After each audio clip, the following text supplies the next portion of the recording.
Hop, hop, hop, c'est parti.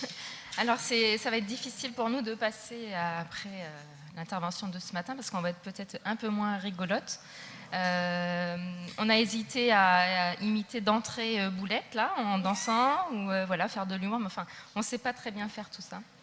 Donc, on va essayer de rester au naturel. Voilà, on a nos pop-up girls là au premier rang, donc là, c'est top. Donc ça fait la 4e année qu'on participe aux journées qui étaient d'études au préalable et qui s'appellent maintenant des journées de réflexion et des regards croisés.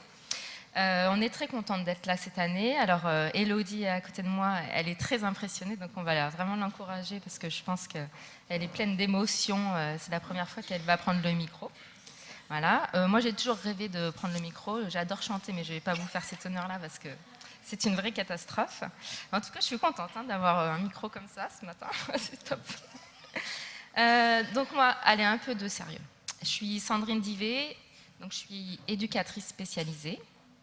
Avant tout, je suis quand même maman de 2 petites filles, une qui a 12 ans et une qui a 7 ans.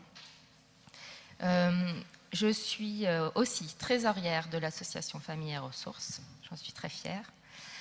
Je suis aussi clinicienne de concertation. J'ai fait la formation clinique de concertation sur Paris. Mes filles m'ont longtemps posé des questions sur cette formation parce qu'elles pensaient que je montais à Paris pour apprendre à dessiner. Donc voilà, dessiner des sociogénogrammes. Ma fille, la plus petite, me disait « mais si c'est juste pour dessiner des maisons vertes, moi je peux te montrer comment ça se passe ». Voilà. Un petit clin d'œil à Pavot, moi je me suis arrêtée à faire des maisons et des flèches. Voilà, je ne sais pas plus dessiner que ça. En tout cas, donc je suis éducatrice spécialisée. Je travaille depuis 17 ans à la maison d'enfants à caractère social de Cheval et Insertion. Alors Cheval et Insertion, l'année dernière, donc on nous a dit que c'était un petit peu bisounours chez nous, mais bon, c'est un peu vrai, hein, voilà. L'établissement est assez idyllique. C'est une maison d'enfants qui est dans l'enceinte d'un centre équestre, à la lisière d'une forêt et surtout en bord de mer. Voilà, donc c'est pas mal pour ceux qui sont déjà venus chez nous. On accompagne des adolescents de 13 à 21 ans, qui ne sont plus des adolescents, justement. Moi, je suis coordinatrice de l'internat, où on a 7 places, voilà, c'est un public mixte. Et je suis aussi responsable du service externat, où on accompagne 6 adolescents en placement éducatif à domicile. Alors, je ne sais plus trop comment ça s'appelle dans la région. PMPMF, voilà. Voilà. Voilà, donc là, c'est à partir de ce moment-là quand même que ma mission d'éducatrice spécialisée a été modifiée en allant effectivement en visite à domicile. Ma boîte à outils d'éducatrice spécialisée s'est remplie de nouvelles choses et j'ai commencé à réfléchir effectivement à travailler différemment et surtout à faire avec ce que les familles me donnaient quand j'arrivais au domicile. Donc ma boîte à outils, qui s'est remplie de juste proximité. Hier, on a parlé de bonne distance, mais moi, je préfère parler de juste proximité. De compétences à spécifiques, en me disant que j'arrive chez les personnes avec ce que je suis personnellement et après professionnellement. J'ai en tête un papa qui a pu témoigner en me disant quand vous arrivez chez moi, vous avez un sourire pas professionnel. Et ça, j'ai trouvé que c'était un beau clin d'œil. Ça voulait dire, voilà, j'étais peut-être plus naturelle que professionnelle. Voilà, il y a plein de choses comme ça qui se sont rajoutées dans ma boîte à outils. Et voilà, ma pratique professionnelle a beaucoup évolué par rapport à ça. Je vais arrêter de parler trop quand même. Je vais te laisser te présenter. Voilà. Donc, bonjour à tous. Donc, moi, c'est Elodie Vanier. C'est la 2e année que je participe aux journées d'études. Donc, l'année dernière, c'était à Nîmes. L'année dernière, j'ai vraiment pu rencontrer de belles personnes et enrichir aussi ma pratique et voilà, toujours avancer un peu plus dans ce métier. Donc j'ai un petit garçon qui a 3 ans et qui rentre à l'école cette année. Là, je l'ai laissé toute la semaine, donc là, je suis contente de rentrer aussi dans la journée pour le voir demain. J'ai été diplômée en 2011 au CEF Process de Bergerac. Et j'ai effectué beaucoup de remplacements dans la protection de l'enfance en MEX. Et j'ai fait des allers-retours sur Cheval Insertion. Et là, j'ai repris depuis juin l'année dernière à Cheval Insertion. Et donc, je travaille avec Sandrine sur l'externat et aussi sur l'internat. Voilà, donc on fait les suivis APMN, PEAD. Voilà. Et donc... C'est bon. Alors, on s'appelle Cheval et Insertion. Donc, effectivement, tout à l'heure, j'ai expliqué qu'on était dans l'enceinte d'un centre équestre. Mais cette année, on a fait le choix de ne pas vous parler de ce qu'on faisait avec le centre équestre, puisque l'année dernière, Mélodie avait fait toute une partie sur ce qu'apportait le cheval dans l'accompagnement des adolescents. Bien entendu, voilà, l'apport du cheval est un bénéfice dans l'accompagnement et forcément, il aide à canaliser les émotions. Mais je n'en dirai pas plus aujourd'hui. Donc là, depuis ces dernières années, effectivement, on a beaucoup travaillé sur la qualité de l'accompagnement et mis l'accent sur le temps des rencontres et la relation avec les membres des familles. Les témoignages qu'on a reçus lors des 4 dernières expériences dans les journées d'études ont effectivement contribué à la manière dont on a pu évoluer à Cheval et Insertion. Moi, je remercie Madame Lahaga, je ne sais pas si elle est là. En tout cas, l'année dernière, c'était la maman qui avait pris la parole juste après notre intervention en disant bah, ça fait un peu bisounours votre truc. Et donc sur le coup, oui, ouais, voilà. On n'avait peut-être pas réfléchi à ce côté-là. On s'est dit peut-être qu'on a mal exprimé, en tout cas, l'évolution des situations de l'année dernière. En fait, c'est cette maman qui a insufflé le thème de cette année. Et donc voilà, au départ, on était parti sur comment mettre en exergue ou comment partir de témoignages des familles avec lesquelles on était les plus éloignés au départ, comment le désaccord nous donne l'opportunité de travailler ensemble et comment on fait avec nos émotions. Donc je trouve que ça, c'est voilà, quelque chose qui est parti de l'année dernière et je remercie Madame Lahaga. Donc là, on va vous présenter une vidéo qui dure quelques minutes. C'est l'aboutissement de nombreux entretiens avec monsieur et madame Marie, une famille qu'on accompagne. On accompagne leur adolescence sur la maison d'enfants à caractère social sur l'internat. C'est un placement administratif, on les connaît depuis presque une année.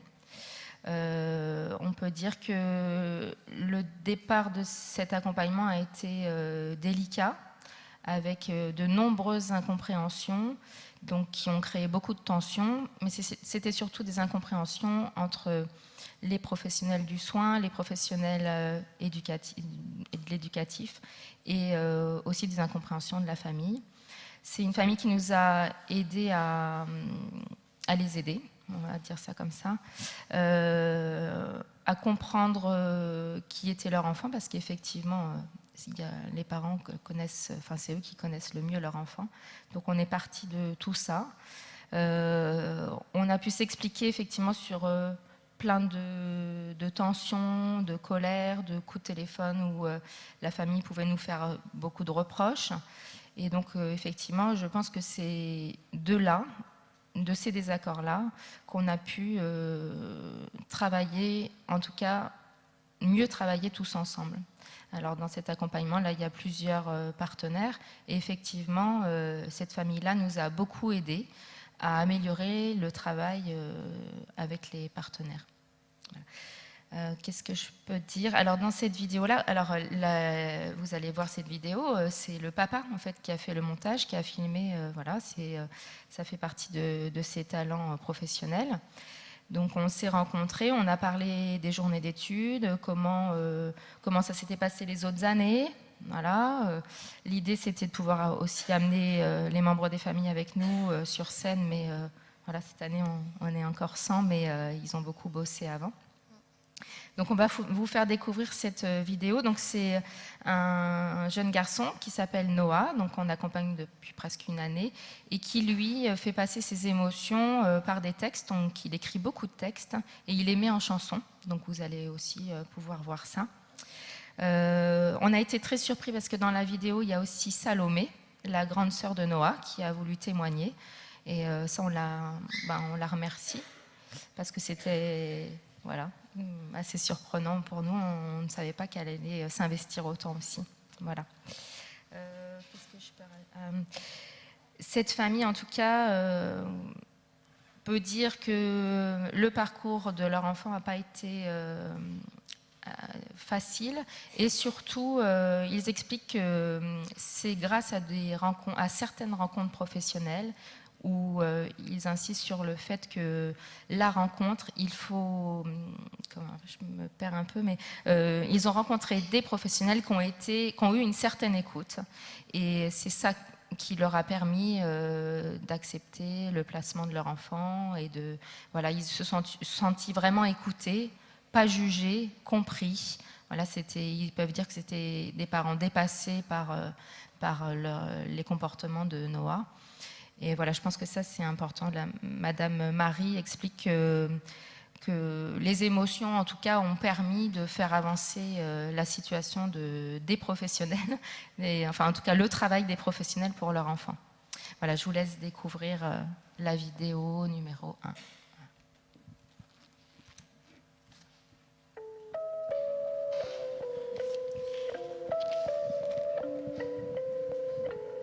Noah, pour raconter un peu son histoire, c'est on sentait qu'il y avait vraiment un souci, et n'arrivant pas à savoir ce que c'était, il n'y a aucun diagnostic qui avait été posé, donc ça devenait de plus en plus difficile de gérer Noah,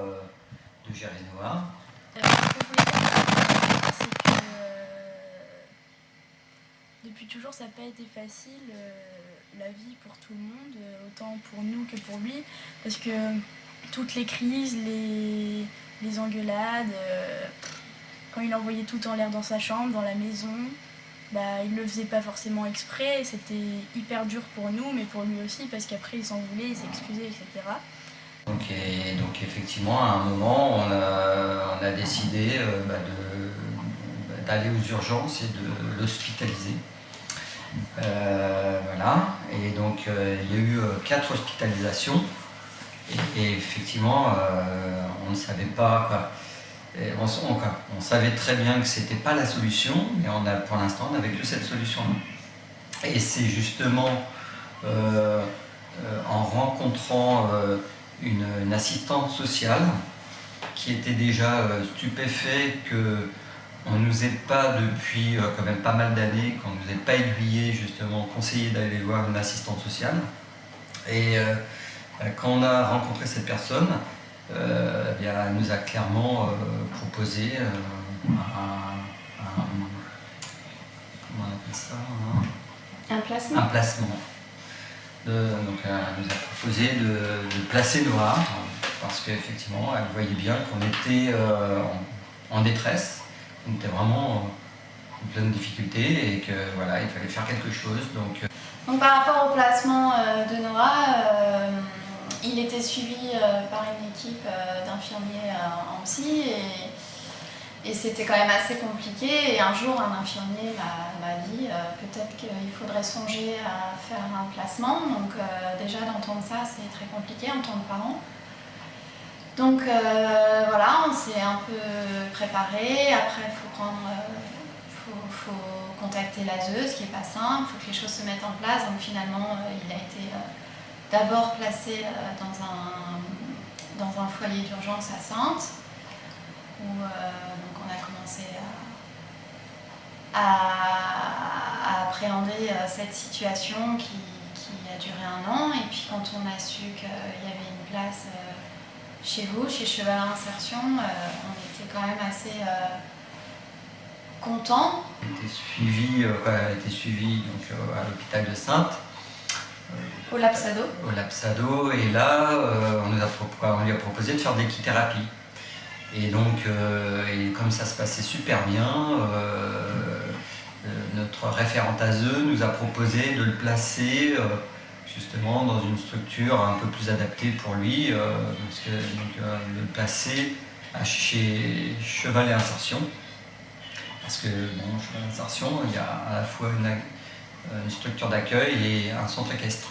Quand Noah est arrivé à Cheval Insertion, j'avoue que là, effectivement, la première émotion qu'on a pu ressentir, c'est vraiment un apaisement. C'est-à-dire que vraiment, là, on sentait que Noah allait poser ses valises et qu'il allait vraiment se sentir bien dans cette structure. Donc vraiment, on était vraiment très très soulagés. Et je pense que effectivement, c'est le cadre, il faisait pour beaucoup. Le fait que ce soit dans un centre équestre, voilà, que ce soit vraiment une petite structure, ouais, il y a un côté familial quoi, qui est vraiment, qui vraiment nous a vraiment rassurés, apaisés. Voilà, donc vraiment, donc effectivement, et donc lors de la première réunion, on était même en larmes. On était vraiment en larmes, on était très émus.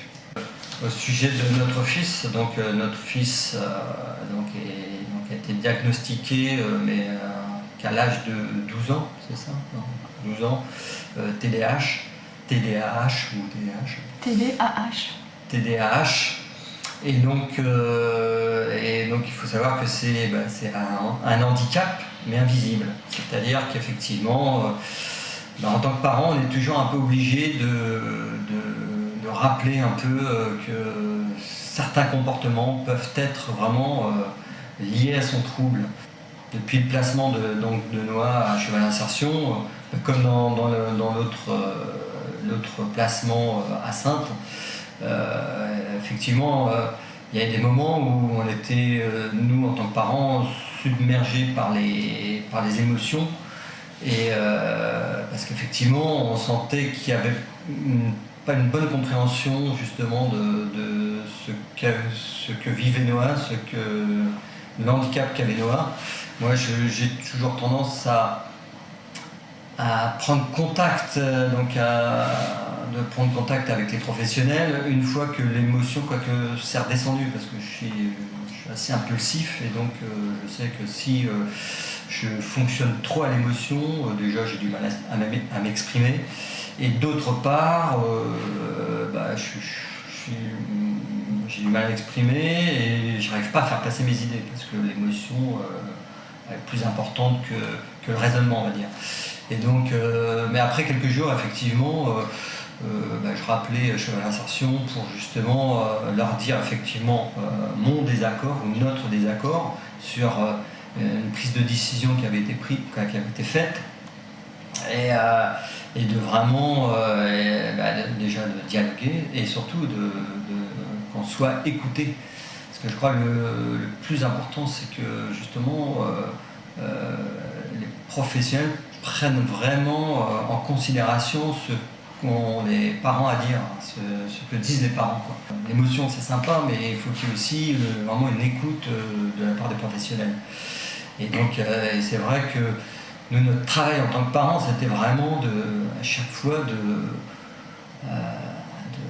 d'aller jusqu'au bout de notre idée, quoi, de vraiment de faire que vraiment les professionnels entendent ce que l'on a à dire.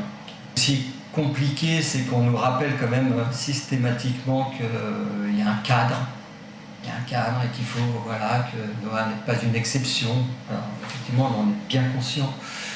Et après, il faut savoir aussi s'adapter. Je pense que c'est pas forcément qu'à l'enfant de s'adapter, mais peut-être aussi aux professionnels et au cadre aussi. Voilà. Donc, par rapport aux différents désaccords qu'on a pu vivre ces derniers mois, c'est compliqué parce qu'on a envie de donner notre sentiment par rapport à la situation, par rapport à Noah. Donc ça demande énormément de courage parce qu'on n'est pas d'accord et il faut que ça se passe bien quand même. Et puis on veut surtout que Noah ne ressente pas non plus ce désaccord. Donc voilà, c'est assez compliqué. Et voilà, il y a toujours cette histoire d'émotion qui vient en compte. Moi, je sais que par exemple, ça m'est déjà arrivé d'être complètement sous l'émotion, prendre le téléphone et d'appeler et de lâcher un peu toutes mes émotions. Et c'est peut-être pas si bien que ça, mais en même temps, voilà, on dit au moins ce qu'on ressent, ce qu'on a sur le cœur par rapport à la situation. Et ce que je ressens aujourd'hui, c'est que quelque part, ça a quand même fait avancer les choses. Et voilà quoi. Et comme je disais tout à l'heure, moi je ressens vraiment une meilleure cohésion qu'avant par rapport au placement de Noah chez Cheval Insertion. Mais on a appris à se connaître aussi, à montrer ce qu'on ressentait et surtout toujours faire valoir les émotions de Noah par rapport à ces troubles qui ne sont pas très visibles et c'est ce qui complique aussi la situation. Voilà, et puis on voit vraiment la différence depuis juin où Noah est rentré chez vous. Il a vraiment pris beaucoup d'autonomie aussi, et ça c'est important de le dire aussi. Et maintenant, aujourd'hui, quand on voit comment il a mûri, comment il est épanoui et comment il a vachement évolué grâce à cet éloignement et qu'il s'est construit, et voilà. On peut dire que ça a été bénéfique. Et aussi, justement, à Cheval Insertion, ce qui était bien, c'est qu'il y avait le rapport à l'animal. C'est ce qui l'a aidé au début quand il a commencé à faire de l'équithérapie. Et du coup, cet endroit, même si ça n'a pas toujours été facile, ça l'a vachement aidé et épanoui. Et à accepter comment il était. Voilà. Wesh, je vais vous parler des choses, moi, j'ose vous parler de mes sentiments. Je vous mens parce que je veux pas vous faire confiance. Je vais vous inviter dans ma conscience. Comment pourrais-je vous faire confiance alors que vous voulez me faire du mal? Peut-être vous vous rendez pas compte sur mon compte. Vous voulez me faire comprendre des choses. La seule chose qui me fait comprendre, c'est rendre compte par la force cette exprimation, par la mal compréhension. Je te déteste, je me souviens tellement de haine. La crème de la crème, c'est pour une bagarre. C'était pas très rare quand je suis dans cet état-là. Mais là, c'était pas taillard. Tout ce que tu vois là, qui ressemble à un enfer, je vais les mettre par terre. Je vais vous dire des choses, moi, je parlais. Voilà. Moi, ça me fait chaud au cœur de les voir à l'écran comme ça. Je suis contente qu'ils soient avec nous. En tout cas, Madame Marie, effectivement, quand elle dit qu'elle prenait le téléphone et qu'elle était sous le coup de l'émotion et qu'elle a pu déverser des choses, lâcher des choses, c'est en tout cas des coups de téléphone qu'on a pu reprendre ensemble et puis nous aussi lui faire part de comment réceptionner ces coups de téléphone.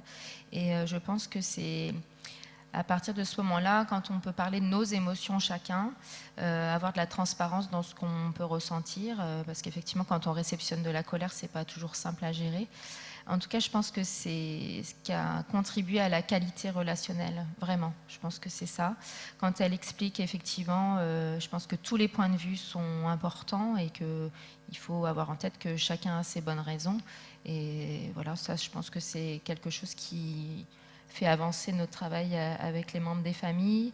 Noah, effectivement, a beaucoup évolué, mais je pense que les professionnels ont beaucoup bougé et la famille aussi. Voilà. On a surtout pris le temps d'accueillir leurs émotions et de pas vouloir aller trop vite en fait dans les accompagnements et de se connaître, de s'écouter, de se comprendre et les uns et les autres quoi. Professionnels, famille. Le jeune, voilà. Oui, je pense que ce que tu rajoutes, la question du rythme, ça c'est important, effectivement. Donc il y a le temps de la rencontre, le temps de l'accueil, le temps de la rencontre. Voilà, se dire ce qui nous convient, ce qui ne nous convient pas, mais autant chez la famille que chez les professionnels, je pense que c'est important.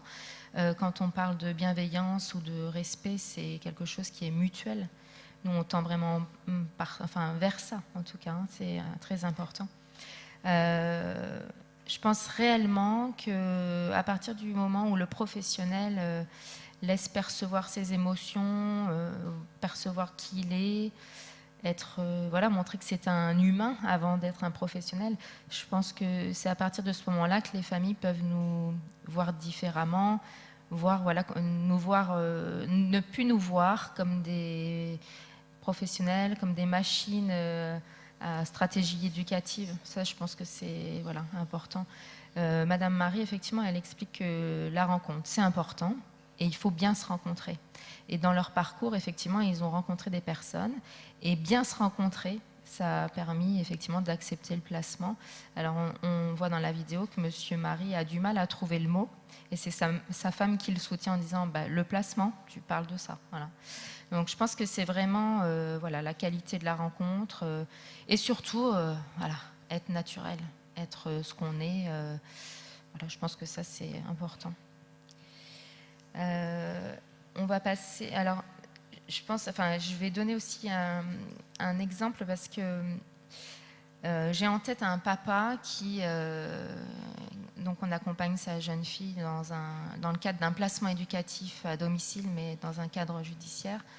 C'est un papa qui est très souvent en colère, virulent. Et un jour, on est à une réunion à l'aide sociale à l'enfance et ce papa-là a des propos très virulents à l'encontre des professionnels et explique au délégué adjoint de la délégation territoriale que de toute façon, à la prochaine visite des éducatrices, il les accueillera au portail ou voire pas du tout. Donc moi, j'encaisse un peu tout ça, je me dis bon. Et une semaine après, enfin 10 jours après, je dois rendre visite à ce monsieur et on a 40 minutes de route qui nous séparent dans le Chevalet Insertion au domicile de ce papa-là. Et tout au long de la route, je me dis mais comment ça va se passer? Où est-ce qu'on va se rencontrer? Est-ce qu'il va m'ouvrir la porte? Est-ce qu'il va m'accueillir au portail? Est-ce que je vais rester dans ma voiture? Voilà, tout ça. Toutes ces émotions me passent dans la tête, voilà, toutes ces idées. Et puis je commence à avoir mal au ventre, je stresse, voilà. Et quand j'arrive au domicile de ce monsieur-là, je sonne et le portail s'ouvre et la porte s'ouvre. Et le monsieur me dit bonjour, vous allez bien? Et là, je lui dis non, je vais pas très bien. Ah bon? Et je lui dis écoutez, pendant 40 minutes, là, j'ai cogité à savoir comment on allait se rencontrer ce soir, si on allait faire l'entretien au portail ou si j'allais vous inviter dans la voiture pour faire l'entretien. Enfin, je ne savais pas trop. Et donc, il était très étonné que je puisse partager ça avec lui. Et là, il m'a dit mais vous l'avez vraiment pris comme ça? Ben oui. Voilà. Et donc là, on a pu parler de l'impact des mots, de comment moi j'arrivais chez lui avec l'idée d'être vraiment bienveillante et qu'en retour, j'avais aussi besoin de ça aussi en tant que professionnelle et puis personnellement aussi, voilà. Donc ça, c'est important. Enfin, je pense que voilà, quand hier on parlait de ce que le professionnel pouvait recevoir, voilà, je pense que c'est très important de pouvoir le partager aussi dans ce sens-là avec les membres des familles. Voilà. Juste pour après revenir un peu sur Monsieur et Madame Marie. On leur avait proposé qu'ils posent des questions aux professionnels cette année, donc qui nous interviewent. Donc ils ont préparé des questions et je pense qu'on les glissera dans la boîte à questions pour demain soir. Voilà. C'était surtout Salomé, la grande fille, qui avait des questions pour le collectif. Voilà. Donc on les mettra dans la boîte à questions. Ensuite, on a... Tu as peut-être quelque chose à rajouter, Elodie? Non, ça va. On a bricolé quelque chose, expérimenté. On va vous présenter et vous parler d'une deuxième famille, donc une famille aussi au départ très éloignée des professionnels et des travailleurs sociaux. Donc c'est Monsieur et Madame G et leur fille. Donc on les connaît depuis le mois de juillet l'an dernier, 2017. Voilà. Là, on accompagnait en juillet 2017 leur fille sur l'internat dans un cadre de placement judiciaire avec un temps complet sur l'internat. Voilà. Ça a été très très compliqué de faire valoir et de respecter cette ordonnance de placement. On a couru ensemble après la famille et ensuite on a essayé de se mettre au rythme de la famille et donc maintenant on court avec la famille et plutôt on a même arrêté de courir et on marche avec la famille et c'était de ça dont on avait envie de vous parler aujourd'hui. Hier, il y avait la question, oui, mais le cadre judiciaire, qu'est-ce qu'on en fait, voilà, avec le travail avec les familles, si ça... Et donc là, vraiment, c'est un bel exemple de comment on a pu faire évoluer l'ordonnance de placement grâce aux activations de Mélissa, de la jeune fille, et surtout grâce à la collaboration de monsieur et madame G, qui nous ont aidés à décaler notre regard sur la situation et qui, nous, on leur a permis aussi d'avoir un regard un peu différent sur les travailleurs sociaux. Donc Mélissa, effectivement, quand elle devait être sur l'internat, elle venait 1 journée, 2 journées, elle repartait en fugue, alors elle fuguait au domicile. On avait fait du séquentiel en fait. Au départ, elle était en temps plein, enfin tout le temps, et après on a basculé sur un accueil séquentiel. Donc du coup, on a élargi un petit peu le cadre de l'accompagnement, parce qu'on voyait aussi que ça bloquait pas mal. Et au final, du coup, on a fait des temps 3 jours à la maison et 3 jours sur l'internat. Et après, voilà, le placement a évolué avec les retours qu'on a pu faire sur la famille aussi. Parce que voilà, on voyait aussi qu'il y avait, c'était compliqué pour la jeune d'être sur un foyer avec d'autres jeunes. Voilà. Ce qui n'était, pas évident au départ, c'est que donc cette jeune fille devait quitter le domicile familial pour venir sur l'internat, donc aller vers l'extérieur. Et on a très rapidement compris qu'aller vers l'extérieur, c'était très compliqué pour cette famille. Et donc les allers-retours de Mélissa nous ont permis d'aller de plus en plus au domicile et d'être bien reçus, d'être parfois reçus avec des colères, des cris, des tensions très fortes.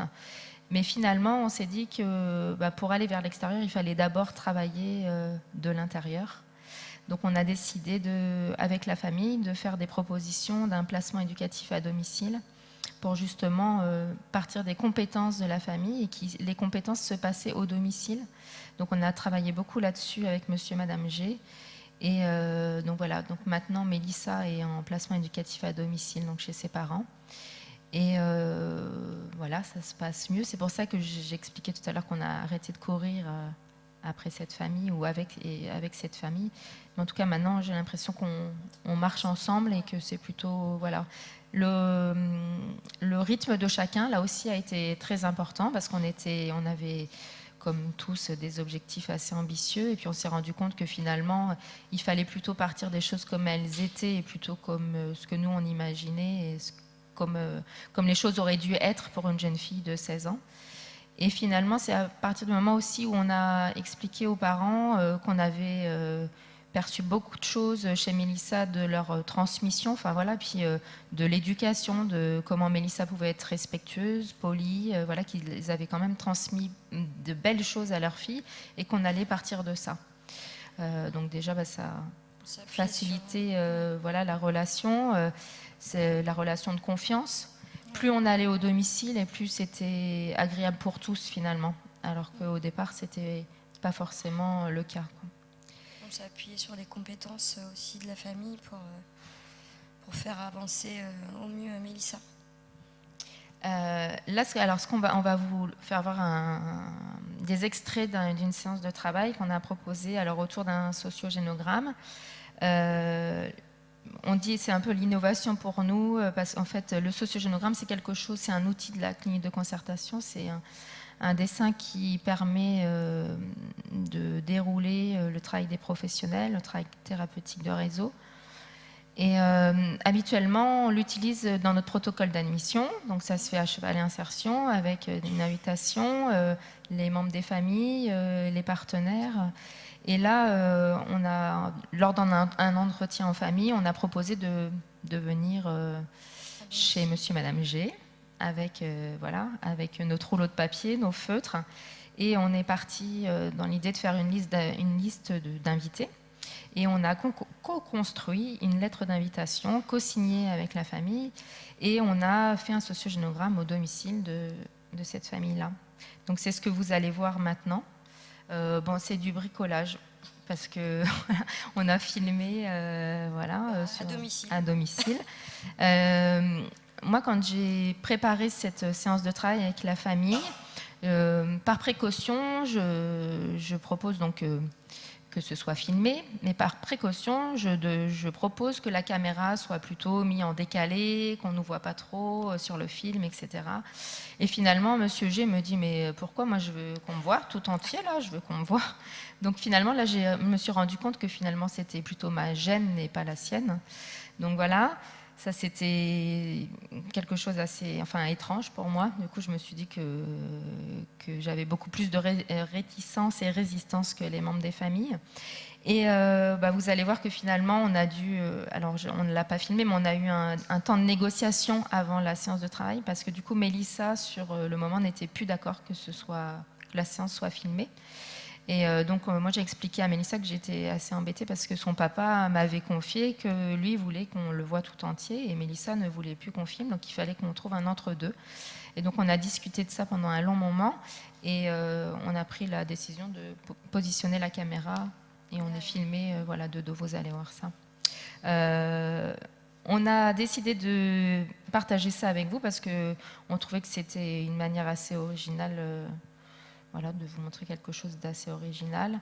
Et c'est surtout que ça procure beaucoup d'émotions. Vous allez voir, il y a beaucoup d'émotions qui se sont passées avant, pendant et après ce travail-là. Voilà, on va lancer la deuxième vidéo et on fera un petit commentaire après.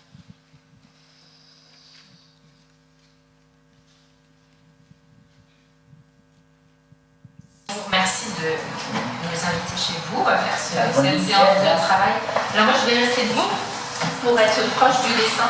Vous allez voir mes talents artistiques. Donc effectivement, on avait déjà fait un sociogénogramme en juillet dernier avec Mélissa, Laura et Madame G. On avait fait ça à Cheval-Insertion à la MEX.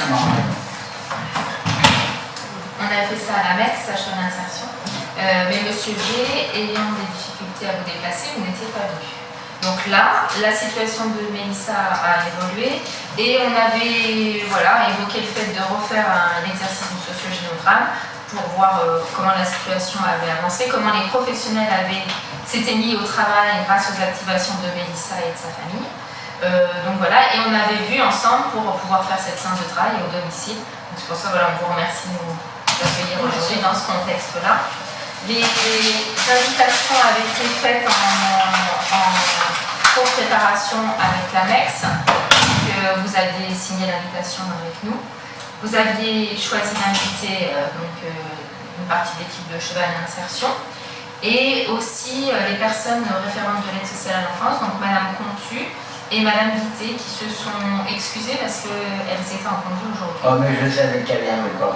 Et bien moi, je pense que si elles n'avaient pas été en congé, elles seraient venues avec plaisir. Voilà, ça c'est des choses que j'ai pu entendre.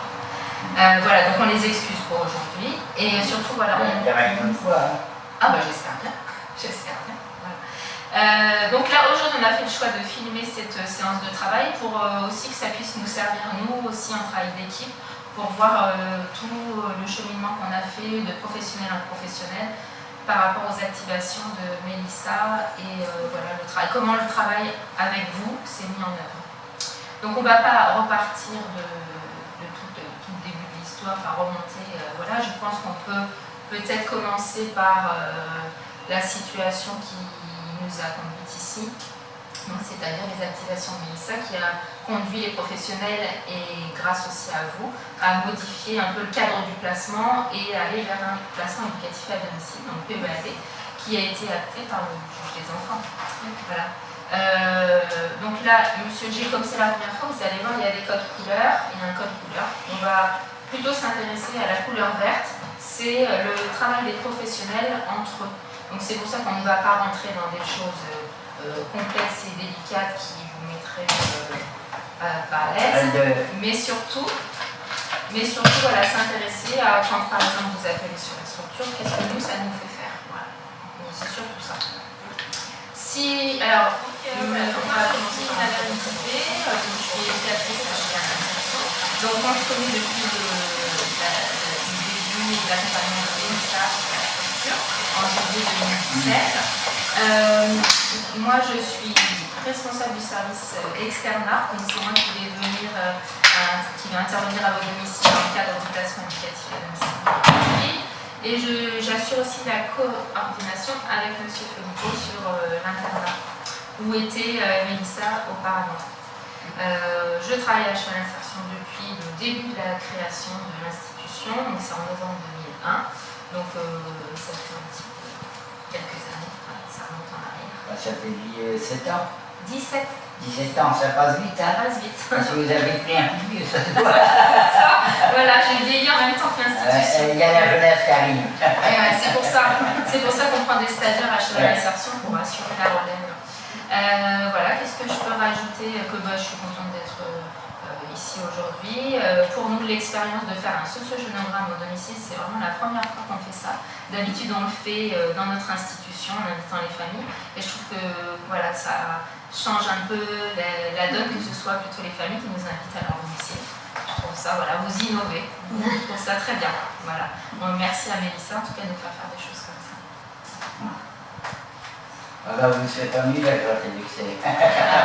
Donc ça nous fait plaisir aussi. Ah oui. Ouais. Alors, une chose que je n'ai pas dite, c'est qu'on donne toujours le choix, enfin pas le choix, mais on fait en sorte que la famille puisse se présenter en dernier pour que vous ayez vraiment entendu la manière dont on se parle et surtout qui on est, à qui vous avez affaire. On n'a pas à faire un bidon. Vous allez vous en faire une idée? Bon. Moi je ne fais pas la télé. D'accord, bah, c'est parfait. Je suis le cours. Tiffany Fonteny, je suis en formation d'éducatrice spécialisée en première année et je suis stagiaire à Cheval Insertion depuis novembre et je finis mon stage début juin, donc très bientôt. Ok, donc moi j'ai Felico, donc je suis chef de service annexe Cheval Insertion. J'ai travaillé depuis longtemps également. Je suis arrivé en juin 2002, donc quelques mois après l'ouverture, parce que l'ouverture de l'annexe était en novembre 2001. J'ai été éducateur pendant pas mal d'années et puis voilà, depuis un peu plus d'un an en tant que chef de service. Je suis de la région, je suis Tromladé. C'est les meilleurs étrangers. C'est un point commun avec M. G, mais non, mais c'est important parce que c'est une ville que j'aime beaucoup et j'y ai grandi, je suis arrivé à l'âge de 6 ans jusqu'à les années 90 quand j'ai quitté le domicile familial. Et voilà, c'est un endroit où j'y retourne plutôt régulièrement. Donc voilà, j'aime bien cet endroit, ça respire l'ostréiculture. Voilà. Donc voilà, donc ça me fait Ça bien, voilà, ça me fait bien d'aller là-bas. Alors je ne sais pas chanter, je suis vraiment navré, je joue de la guitare, mais je ne sais pas chanter. Voilà ce que je peux dire, je rejoins Sandrine puisque moi c'est la première expérience aussi de venir en domicile. On fait toujours des pareils un petit peu fous comme ça à Cheval Insertion. Et je crois qu'il faut tenter les choses. Il faut tenter les choses et puis c'est plutôt pas mal. Donc ton livre n'est pas génial. Ah, voilà. Monsieur le maire, c'est beaucoup mieux. C'est une huître pour représenter Marlène, ça va? Non. Non, la tremblade. La tremblade. Oui, non, c'est Mais pas ça. Ah oui. donc voilà, c'est une première expérience. Donc c'est. Puis quand je dis ça, vous m'avez fait en militaire. Ah non, c'est tout. Qu'est-ce que vous avez dit? J'ai étudié ça numéro 5. Ah oui. Ah ouais, c'est pas la japonaise? Non. La japonaise avec Le le Bretagne là, que tu nous as fait. Non, je suis très content d'être ici. En plus, on est vraiment très bien accueillis. Alors, on va beaucoup parler, mais j'espère qu'à un moment donné, on passera quand même à goûter le gâteau. Il ne faudra pas trop s'attarder quand même. Non, je vais pas réclamer, je rigole. Mais non, mais c'est. La musique, c'est fait pour vous, c'est fait pour vous. Eh ben, merci, je voulais vous l'entendre dire. Non, merci beaucoup en tous les cas. C'est pas fait comme Vous ça. allez écouter. Et c'est plutôt. Non, c'est un accueil qui est plutôt agréable. Et je passe le bâton de parole à ma collègue. Alors, donc moi, Elodie Vanier, je suis monitrice éducatrice, donc à Cheval Insertion. J'ai pu rencontrer Mélissa sur l'internat. J'interviens aussi avec ma collègue Sandrine Villet du coup sur l'externat jusqu'à là, début juillet. Donc on a l'occasion de se voir régulièrement, en tout cas avec monsieur Madame G et Mélissa. Madame G, maman de Mélissa. Monsieur le père. Oh. Excusez-moi, le père lui dit ça. Je me dis que finalement, notre venue aujourd'hui, ça a fait faire des choses à Mélissa et. Ah ben, il y a longtemps qu'elle voulait en faire. J'ai eu l'occasion. C'est qu'elle donne les moyens. Ouais, ah ben c'est donné ses moyens, il dit ça. Ouais. Alors là, elle a fait le choix de ne pas être avec nous aujourd'hui, enfin là, pendant ce moment de travail. Mais en tout cas, on voit tout ce qu'elle a fait avant. Donc ça arrive. Monsieur Filippo, tout à l'heure, il disait que Mélissa, peut-être le fait de faire le choix de ne pas être là à ce moment-là, elle nous autorise à travailler dans de bonnes conditions. Oui, parce que voyez, quand sur la route, j'ai dit, mais regarde, ça fera bientôt, les gosses, ça fera quelque chose de bien à être filmé au moins. J'ai une fille, elle a fait. Elle n'était pas trop contre sur la route. Qu'est-ce qu'elle a fait, Priscilla? Non, je parle, on a même rigolé, donc elle n'avait pas l'air d'être contre le fait, puis voilà, elle a changé d'avis. Je crois qu'elle est contente qu'on soit là. Ah oui, ça, on ne peut pas l'interpréter. Bah, mais là, si c'est congé, elle plonge là-dedans. Après, maintenant, c'est sûrement difficile pour elle d'être là, mais bon, Non, on respecte, il n'y a aucun. On parlait des coups de téléphone quand vous s'appuyez pour dire que je sais pas, que vous n'étiez pas en accord avec nos choix, nos décisions. J'allais dire que j'ai pas toujours aidé Mélissa parce que j'ai pas toujours réagi dans le bon sens, on va dire. Je ne sais pas si c'est ça que veut dire ma collègue, mais. Si, parce que j'ai pas toujours été. On était en désaccord. Voilà, il y a eu des fois où je me suis mis du côté de Mélissa et que j'aurais peut-être. Mais c'était légitime pour vous de se mettre justement en soutien avec Mélissa. Ouais. C'est quand même d'une certaine manière, comme évoquait ma collègue, c'est ce qui a fait aussi, c'est ce qui rend les choses comme ça aujourd'hui. C'était une manière de la protéger, mais j'ai peut-être pas eu raison à chaque fois. Il y aurait eu des fois où j'aurais peut-être dû l'écouter. Vous étiez aussi dans l'émotion, Mais bon, quand on n'est pas sur place et qu'on voit pas les choses, c'est pas évident de se mettre d'un côté ou de l'autre. Qu'est-ce qui, par exemple, parce que là, vous nous dites ça, mais vous avez beaucoup réfléchi certainement pour vous remettre en question, de dire je ne l'ai pas toujours aidé, ça l'a peut-être desservi. Qu'est-ce qui a fait, quel coup de téléphone ou quelle visite vous a fait prendre vraiment conscience de ça? Vous avez peut-être un exemple? Disons, c'est l'exemple de la voir grandir dans elle, quoi. De voir grandir Mélissa dans son cerveau, quoi. De l'avoir changé. Mais là, elle a changé, il n'y a pas de problème. On fait plus de choses ensemble, on va dire que je suis plus avec elle, je vois les changements. C'est peut-être ça qui a fait que j'ai compris qu'il fallait que je sois plus présente avec elle, quoi, en fait. Et lui faire confiance? Ouais. C'est peut-être ça qui a fait que ça m'a fait réagir. Mais quand j'envoie au cours, ça lui fait confiance. Avant de partir de la caisse, elle rencontre la monnaie. Ce qu'on peut quand même, avec le recul, les points de désaccord qu'on a pu avoir par rapport au placement de Mélissa, par rapport à ses départs précipités parfois du foyer, quand elle a rentré plus tôt, vous validiez ça, mais on n'était pas forcément d'accord, mais vous n'étiez pas aussi d'accord avec nous. Il y a tout un tas de points de désaccord, mais qui finalement ont pu aboutir aujourd'hui à quelque chose de plus concret au niveau du placement.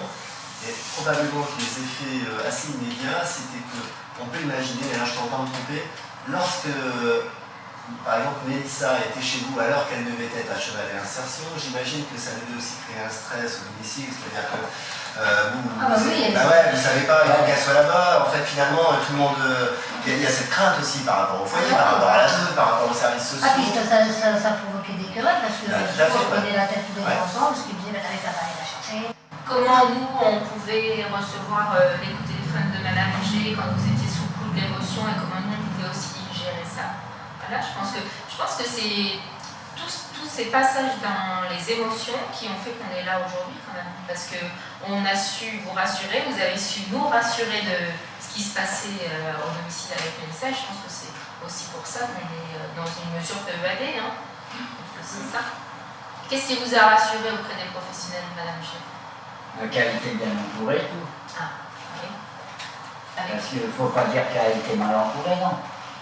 Elle était très bien entourée. Moi je crois qu'il y a vraiment un élément sur lequel on peut s'appuyer et on a travaillé ensemble et même à un moment donné quand on était quand même pas toujours d'accord, on était d'accord sur le principe qu'il fallait que Mélissa soit sauterelle. Et je crois que toute l'énergie qu'on a pu mettre ensemble pour accompagner Mélissa jusqu'au CHU de Nantes, je crois que ça a vraiment favorisé aussi la rencontre les uns avec les autres, parce que avec plusieurs professionnels, on a fait des heures de camion ensemble, on s'est beaucoup appelé aussi pour organiser ça, pour tout un tas de choses, ce Ce qui fait que ça a permis aussi à un moment donné d'éloigner un peu les conflits qu'il pouvait y avoir, parce qu'en fait on est vraiment parti dans la même direction. Toute l'importance en fait de pouvoir soigner Mélissa au niveau des yeux. Et je crois que ça c'est vraiment un élément, enfin, dans tous les cas, moi je considère ça comme ça aujourd'hui. Il y a sûrement d'autres choses, mais j'ai envie de dire que ça a amené pas mal de choses en fait dans la relation.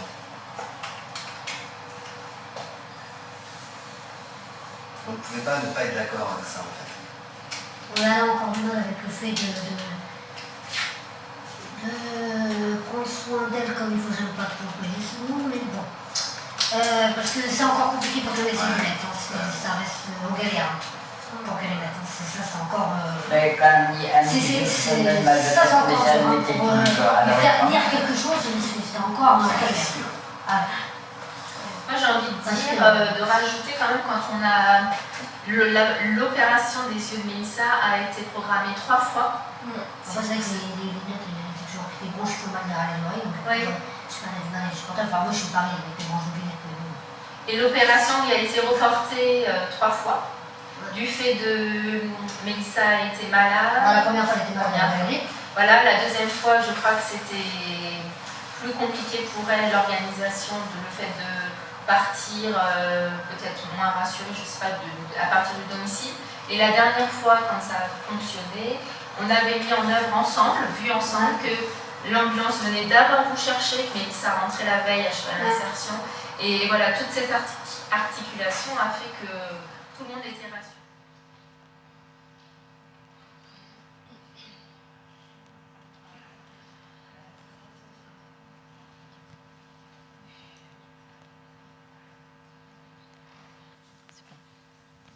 Bon, vous avez vu, le son n'était pas terrible, ouais, on s'en excuse, l'image non plus pas terrible.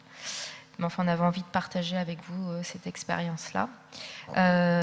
Effectivement, par rapport à ça, donc on est désolé, c'est parce qu'on a essayé de voir si on pouvait éteindre les lumières pour permettre une meilleure image. Après, je crois qu'il faudra qu'on investisse tous dans des micros pour les films. Mais si on éteignait les lumières, mettre un quart d'heure à une demi-heure à se rallumer, et du coup, on n'aurait pas pu filmer ce qui se passait après sur la scène. Et voilà, donc soyez rassurés, dans une dizaine de jours, ce sera sur le site de Cheval Insertion, sur le site de Famille Ressources, vous aurez toutes les interventions et les vidéos qui seront accessibles directement sur le net. Donc voilà, merci de votre compréhension. Bon, après, ça reflète voilà, le bricolage dans l'accompagnement aussi. Hein. Je trouve que c'est pas mal, on n'est pas des pros. Hein. C'est naturel, c'est voilà. La maison. Là, donc, avant cette séance-là, on a beaucoup discuté de ce que ça avait fait faire avant cette séance. En fait, on a commencé le sociogénogramme par ça. C'est une jeune fille, Mélissa, qui a beaucoup de mal à sortir de chez elle. Et la veille, sachant qu'on venait, elle avait pris la décision avec sa maman de nous donner comme elle pouvait. Et du coup, elles sont allées faire des courses ensemble, préparer des gâteaux. Voilà, il y a des gâteaux plein la table, des gaufres, des boissons au frais. Et on a trouvé que c'était très, très touchant de leur part. Et elles nous disent que comme on donne beaucoup, elles avaient envie de nous recevoir comme ça.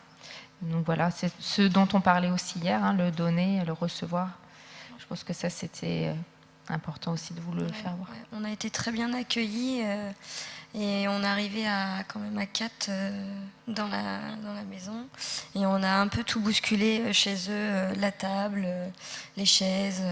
Ils nous ont laissé vraiment s'installer. Voilà. C'était super, quoi. Vraiment. Christophe nous montre la montre, alors on va peut-être pas parler plus longtemps. Je ne sais pas si ça fait émerger des questions dans le public.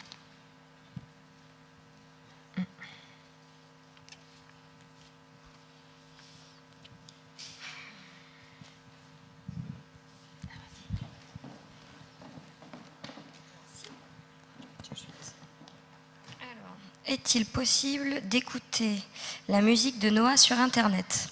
Ce jeune est balèze, il me rappelle le rap engagé qui parle de la vie, des émotions et que j'aime tant. Alors non, pas encore. Pas encore. Ça serait bien. Il fait un travail en studio. Oui.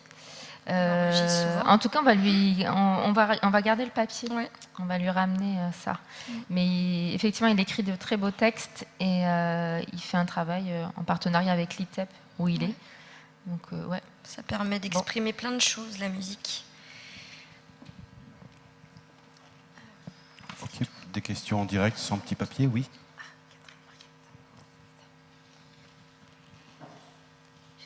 Moi, je voulais revenir sur la séance de travail que vous avez fait avec la famille G à domicile et voir si j'ai bien compris vos intentions en tant que professionnel. C'était de faire un point d'étape pour voir comment avec... On n'entend pas bien. Ah, bon, je vais faire ça. Vos intentions en tant que professionnel quand vous allez travailler chez Monsieur Madame G et Mélissa, c'est de faire un point d'étape sur la manière dont vous avez fait ensemble et pour le cas, si j'ai bien compris. Et quelles sont les attentes de Monsieur et Madame G par rapport à cette séance de travail? Alors, effectivement, cette séance de travail, elle venait juste après donc le jugement qui avait fixé l'ordonnance de placement en placement éducatif à domicile. Donc, effectivement, c'était pour faire un point. Et surtout, alors, les attentes, je ne sais pas s'il y avait vraiment des attentes, mais ils étaient tellement contents qu'on leur propose de venir chez eux pour faire ce travail-là. Le sociogénogramme, on en avait fait un avec eux, c'était à l'admission en juillet 2017, et monsieur donc avait pas pu participer. Et le fait de se dire, bah écoutez, nous on vous propose de refaire cet exercice-là, mais à partir de chez vous. Et je sais pas si, enfin, nous on n'avait pas vraiment d'attente, et je ne sais pas si eux en avaient réellement, mais l'idée d'arriver chez eux, de nous accueillir comme ça chez eux, déjà, enfin, ça fait faire des choses. Je pense que ça, c'est une plus-value, en tout cas. Voilà. C'était un peu un redémarrage quand même de l'accompagnement PEAD, du coup, la bascule entre l'internat, du coup, et le placement éducatif à domicile. C'était effectivement dérouler comment on avait ensemble concouru au placement éducatif à domicile grâce aux activations de Mélissa. Voilà. Moi, j'étais intéressée par le fait que tu puisses revenir, Sandrine, sur cette séquence où tu es dans ta voiture et tu es anxieuse à l'idée de rencontrer un père de famille qui s'est montré virulent, et sur l'effet qu'a l'annonce de ton émotion et ce qui se passe pour lui à ce moment-là dans ce qui pourrait être un prendre soin du professionnel. Moi, j'ai envie d'insister sur ce côté-là, parce qu'on dit toujours il faut prendre soin des familles. Voilà, ça c'est très important effectivement, mais le retour aussi est très important et fort agréable pour les professionnels. Voilà, ça c'est. Et ce monsieur-là, quand il me demande comment je vais, je pense qu'il s'attend à une réponse toute banale. Oui, très bien, et vous ?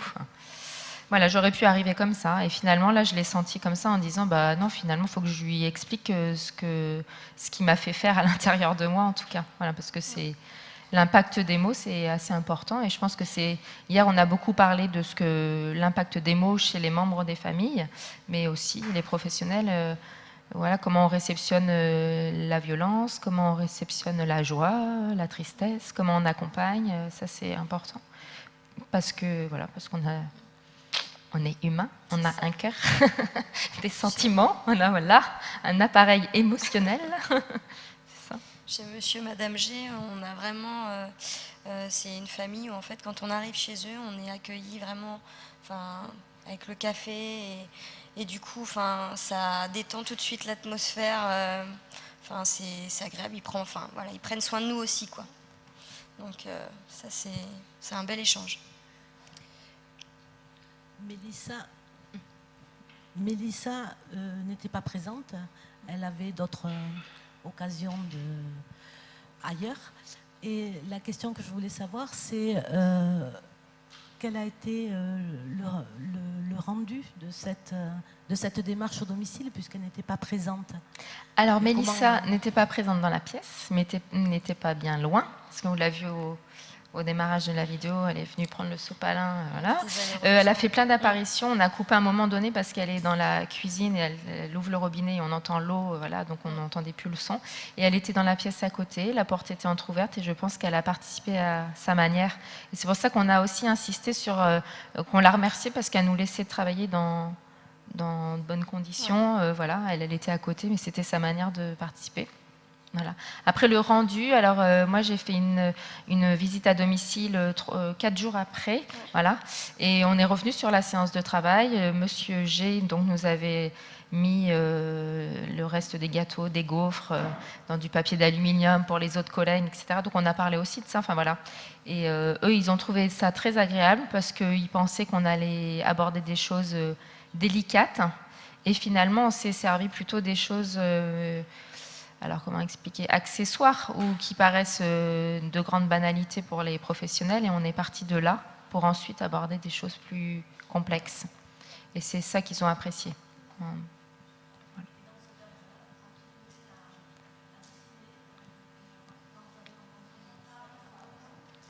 Quand vous avez rencontré Mélissa, est-ce que vous avez continué à travailler avec le sociogénogramme pour le compléter ou... Alors non, pas encore. Mélissa, c'était un peu plus compliqué là, les derniers temps pour réaborder la manière de dessiner, enfin voilà, de faire le sociogénogramme. Mais en tout cas, monsieur et madame G, ils ont toujours ça en tête. Je pense que c'est quelque chose qu'on réutilisera, qu'on fera évoluer, et que voilà, je pense qu'on l'aura toujours pas très loin de nous, et on pourra à tout moment le sortir pour retravailler ça avec Mélissa. Merci beaucoup. Donc, c'est bon.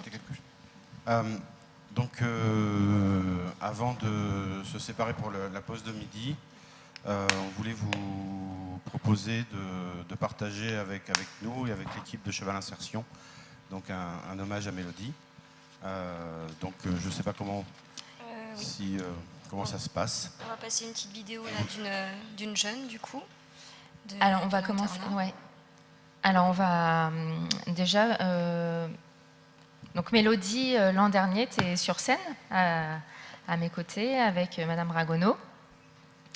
On va commencer par vous lire en fait un texte de présentation qu'elle avait fait pour intégrer l'association Famille et Ressources. Elle était trésorière adjointe.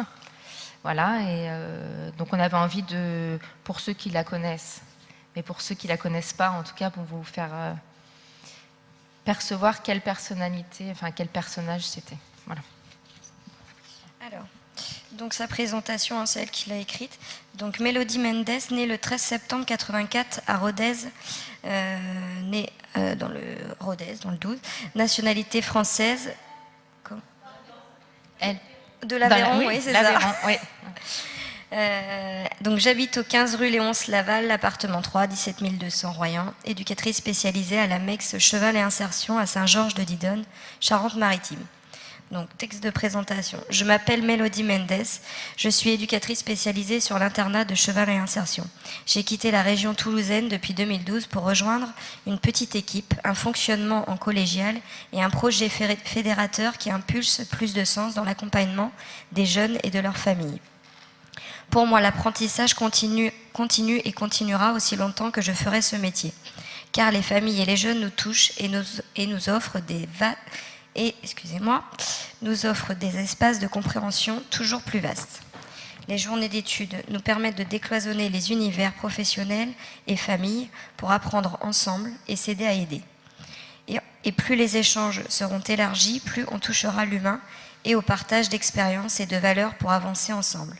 La création d'une association pour faire vivre ces espaces de rencontre et ces recherches-actions a tout son sens et valorise cet entrain collectif. Après avoir partagé mon expérience lors des Journées de Nîmes 2017, je m'investis aujourd'hui avec grand plaisir dans la concrétisation de cette aventure afin d'ouvrir encore le champ des possibles.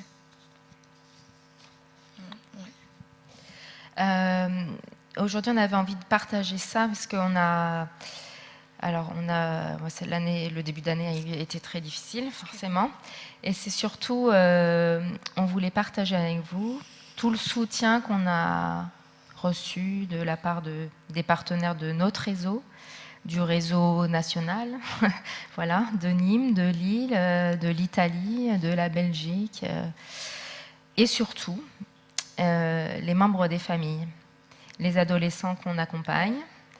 On peut dire qu'à ce moment-là, les émotions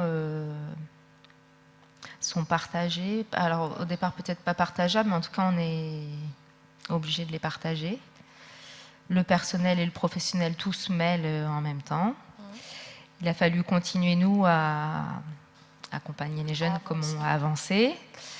Et en même temps, les jeunes nous ont beaucoup aidés à tenir debout, à avancer, à continuer. Les membres des familles nous ont écrit, téléphoné, on a reçu des cartes. On a reçu très récemment un bel orchidée de la part d'Oscar. Voilà, Mélodie, elle avait commencé la formation à Paris, à la clinique de concertation. Voilà, je pense que c'était une collègue avec qui on aurait pu faire beaucoup de choses. Et aujourd'hui, on avait envie de partager ça avec vous parce que à l'Assemblée générale, je disais, on n'est pas triste parce que c'est Mélodie, elle était joyeuse, joviale, rien n'était un problème. Elle disait toujours avec plaisir. Avec plaisir. Toujours voir le côté positif voilà. Des choses. Et donc c'est vraiment ça qu'on a envie de laisser de Mélodie. Voilà. Qu'est-ce que je peux rajouter ? On va plutôt vous faire passer une vidéo donc les adolescents, on leur a demandé s'ils voulaient contribuer aujourd'hui à l'hommage donné à Mélodie, donc qui est devenu le membre fondateur d'honneur de l'association Famille et Ressources. Et donc il y a une jeune fille qui a écrit un texte et vous allez voir, c'est juste magnifique. Voilà.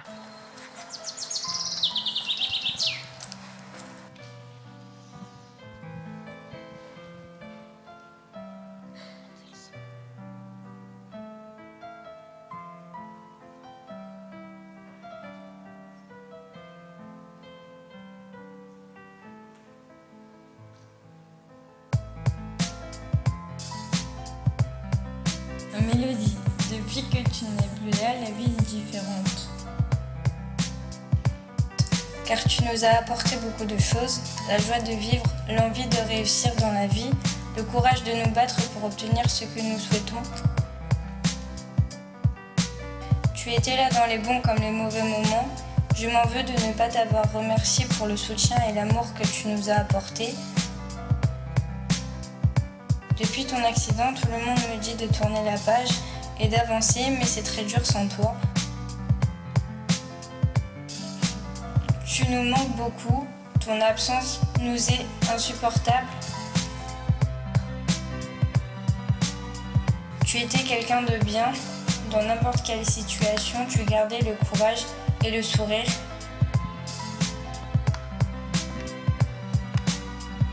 Sache que tu n'es peut-être plus là, mais dans nos cœurs et dans nos têtes, tu es gravé. On ne pourra pas t'oublier, ma petite référente.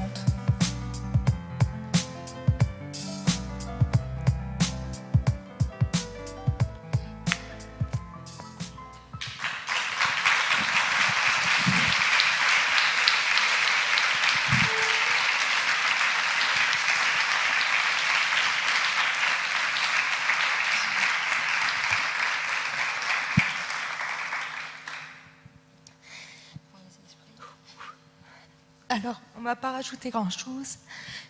On va juste vous demander de participer avec nous. On va vous demander de vous lever. De former une immense ronde. Voilà. Vous donnez la main, faites une ronde, allez-y.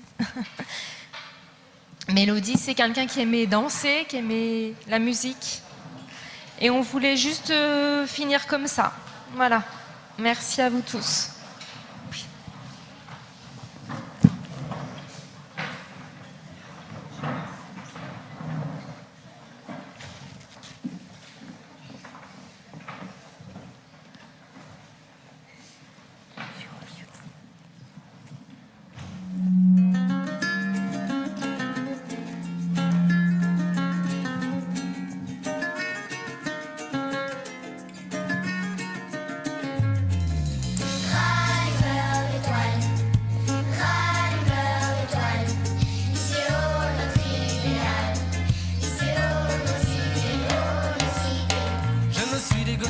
un drôle de métier.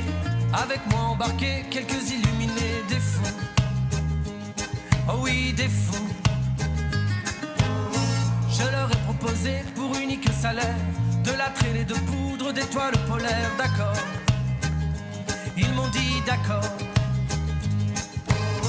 À la tombée du jour, quand le monde est KO, là qu'on sort les échelles et les chalumeaux, franco, on grimpe là-haut. Perchés sous les étoiles, givrés que nous sommes, dans la nuit noire, nous travaillons pour les hommes, encore. Nous travaillons encore, et encore, et encore.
Un drôle de métier, avec moi embarqué, quelques illuminés, des fous.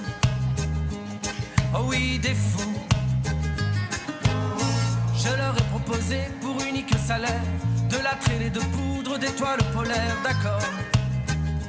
Ils m'ont dit d'accord. À la tombée du jour, quand le monde est KO, là qu'on sort les échelles et les chalumeaux, franco, on grimpe là-haut. Perchés sous les étoiles, givrés que nous sommes, dans la nuit noire, nous travaillons pour les hommes, encore. Nous travaillons encore, et encore, et encore.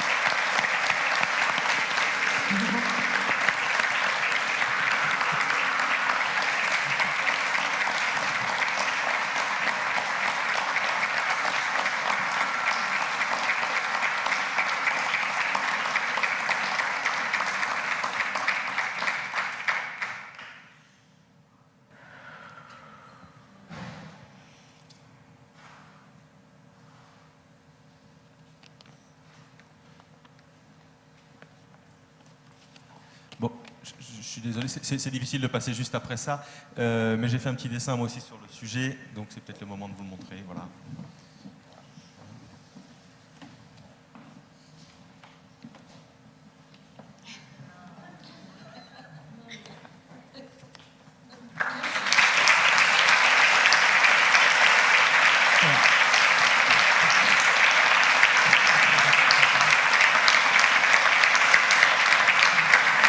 Bon, je disais tout à l'heure qu'on savait depuis Aristote que tragédie et comédie, c'est les deux tomes d'un même livre, en fait. Et donc j'ai fait deux petits dessins sur votre intervention. Voilà, parler de sociogénogramme, maintenant on sait comment se fabriquent les bisounours.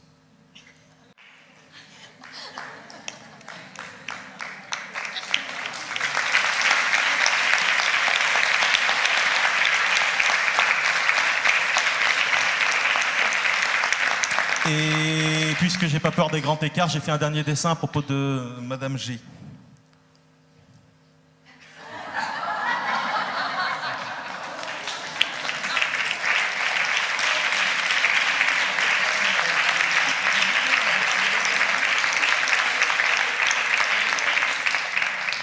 Voilà, je vous remercie.